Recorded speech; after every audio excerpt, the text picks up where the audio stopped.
Moi, je pense que les livres pour enfants ne fonctionnent que sur les sentiments. Quand vous enlevez les sentiments, il n'y a plus d'histoire, hein. Je commence par faire le découpage, c'est-à-dire que j'ai toutes les, je fais des petites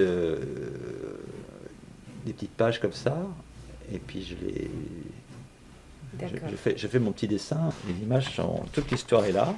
Il n'y a pas de, il y a aucun changement par rapport à. Ouvrez livre. Je vais faire un loup, hein, parce que ça, c'est presque, pour moi, c'est presque une signature, hein. Donc maintenant, mon loup, je le connais bien. Je vais faire Igor, avec son célèbre nœud papillon.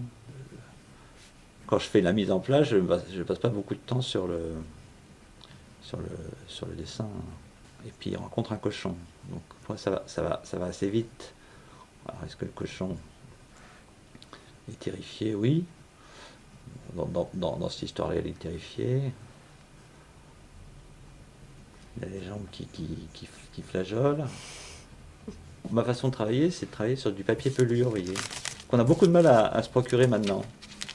Que le papier pelure, il a un intérêt, c'est que, par exemple, vous voyez, le dessin, j'ai commencé le cochon trop haut, alors je fais des petites indications, que le cochon est trop haut, que la tête du loup va être plus tournée vers lui, et puis qu'il va peut-être avoir.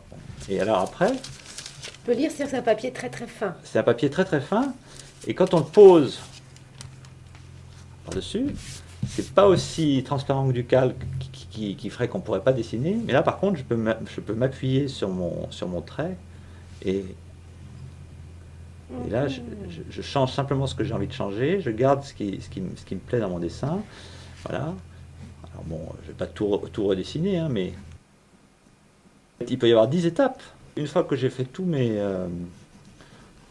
crayonnés de mise en place, ouais, c'est quand même du crayonné de mise en place. Donc le cochon, vous voyez, comme j'avais dit, je décale un peu ma feuille pour que le cochon soit à la bonne hauteur. Donc j'améliore.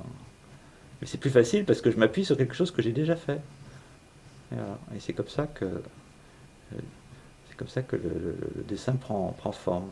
Et Alors, vous avez toujours travaillé ainsi, avec un papier bon, pelure? en tout cas, ça fait des années. Alors, j'ai eu un drame dans ma vie, c'est que le papier pelure n'existe plus. Mais heureusement, par Internet, j'ai réussi à trouver un stock que j'ai racheté, qui devrait me suffire jusqu'à la fin de ma vie.